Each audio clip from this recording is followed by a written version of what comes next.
Nearly a year after the first cases of COVID-19 were confirmed by the government in Wuhan, China, Asians in the U.S. tried to go about their daily lives. As a group, they had the lowest frequency of depression symptoms before the pandemic, but that has changed dramatically.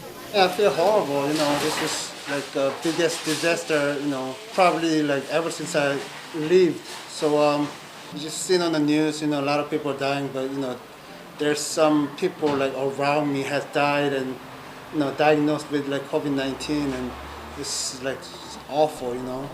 No racial or ethnic group has been spared from a rise in depression during the pandemic. But in April, researchers at the Boston University School of Public Health found a 5-fold increase of depressive symptoms among Asians, compared to just a 3-fold rise overall. Exposure to stressors, having a household family member losing a job, having difficulty paying rent, these were associated with depression, and persons who identified as non-Hispanic Asian were more likely to experience those stressors. There are many, many hypotheses. The World Health Organization hopes to travel soon to Wuhan to investigate the widespread belief that the virus originated there.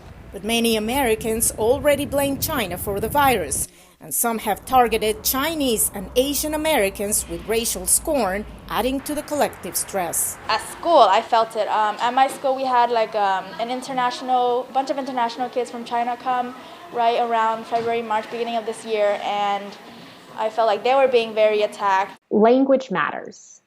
Previous research shows that discrimination, particularly based on racial or ethnic identity, is harmful to health and mental health. Although the spike in depressive symptoms is highest among Asians, Hispanics had the highest proportion of people with depressive symptoms, 34%.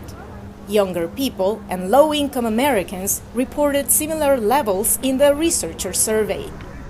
When it comes to Asian Americans, what's needed is solidarity, not finger-pointing, says Allison Holman, a nursing and psychology professor. Help people cope so that they can actually engage in the kinds of behaviors and processes that are needed to get rid of to what we call flatten the curve of the pandemic and protect people's health, the public health.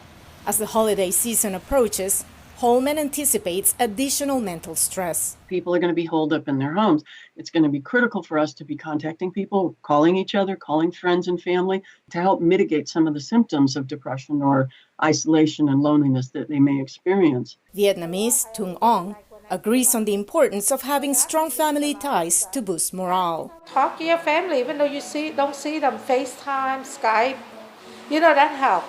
Keep in touch with everybody. And this shall be over soon. Veronica Balderas Iglesias for VOA News, Falls Church, Virginia.